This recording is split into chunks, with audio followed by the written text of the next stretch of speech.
নমস্কাৰ মই সঞ্জয় শইকীয়া এই মুহূৰ্তত ব্ৰেকিং নিউজ লৈ আহিছোঁ আপোনালোকৰ বাবে। এবাৰ গাঁও প্ৰধানৰ সৈতে সংঘটিত হৈছে এক ভয়ংকৰ ঘটনা। এজন গাঁওবুঢ়াক নৃশংসভাৱে ডিঙি কাটি হত্যা কৰিছে দুৰ্বৃত্তই আৰু মৃতদেহ দোকানৰ সন্মুখত পেলাই থৈ গৈছে বুলি জানিব পৰা গৈছে। আৰু এই সমগ্ৰ ঘটনাই এতিয়া জোকাৰি গৈছে ৰাজ্য নগাঁৱত সংঘটিত হৈছে এই ভয়ংকৰ ঘটনা। এজন গাঁওবুঢ়াক কোনো দুৰ্বৃত্তই ডিঙি কাটি হত্যা কৰা ঘটনা সংঘটিত হৈছে আৰু নৃশংস হত্যাকাণ্ড সংঘটিত কৰি এখন দোকানৰ সন্মুখত পেলাই থৈ যায় গাঁও প্ৰধান গৰাকীৰ মৃতদেহ। সবিস্তাৰে এই মুহূৰ্তত লৈ আহিব বিচাৰিছোঁ খবৰ.com প্ৰতিগৰাকী দৰ্শকৰ বাবে। আমি জনাই আছোঁ ৰাজ্যত পুনৰ সংঘটিত হৈছে নৃশংস হত্যাকাণ্ডৰ ঘটনা। আৰু নিশা নগাঁৱৰ কঠীয়াতলীত নৃশংস হত্যাকাণ্ড সংঘটিত হয়। এজন চৰকাৰী গাঁওবুঢ়াক ডিঙি কাটি হত্যা কৰিছে দুৰ্বৃত্তই। আৰু কঠীয়াতলী দৈনিক বজাৰৰ এখন দোকানৰ সন্মুখত এই হত্যাকাণ্ড সংঘটিত হয়। নিহত গাঁওবুঢ়াজন চিৰন্তন বৰদলৈ বুলি জানিব পৰা গৈছে। আৰু নামবৰ লালুং গাঁৱৰ গাঁওবুঢ়া আছিল চিৰন্তন বৰদলৈ।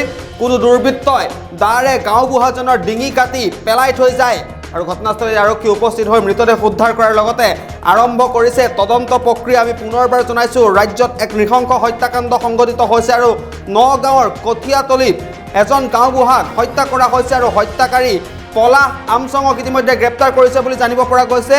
গাঁও প্ৰধানগৰাকীৰ নাম আছিল চিৰন্তন বৰদলৈ আৰু চিৰন্তন বৰদলৈক হত্যা কৰিছে পলাশ আমচঙে আৰু পলাশ আমচঙক আটক কৰিছে আৰক্ষীয়ে। নামবৰ লালুং গাঁৱৰ গাঁওবুঢ়া আছিল চিৰন্তন বৰদলৈ আৰু এই সমগ্ৰ ঘটনা এতিয়া জোকাৰি গৈছে ৰাজ্যজুৰি জোকাৰি গৈছে নৃশংস হত্যাকাণ্ডৰ ঘটনাই। কিছু ভাষ্য আছে আমাৰ হাতত, সেই ভাষ্য এই মুহূৰ্তত আপোনালোকৰ বাবে আগবঢ়াইছোঁ।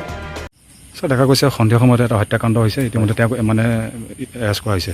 কি ক'ব ছাৰ এই ক্ষেত্ৰত আপুনি? ছাৰ চাওক, we have arrested the accused, we have seized the weapon of offense. Our crime scene officer had already examined the thick and thin of the nature of the crime.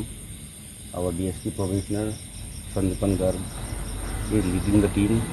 OC, our Kachetoli, Kampur, they are doing the job, and I hope they will or we will bring or send him to the gallows. No, sir কিহৰ কাৰণে হত্যা কৰিছে কিবা গম পাইছে নেকি? এইটো মই গম পাৰোঁ পিছত। এইটো আমাৰ এডিশ্যনেল ক্ৰাইমে আপোনাক কালি বাইট এটা দিব আৰু এটা প্ৰেছ কনফাৰেন্স পাতিম আপোনালোকক। ঠিক আছে, থেংক ইউ ছাৰ।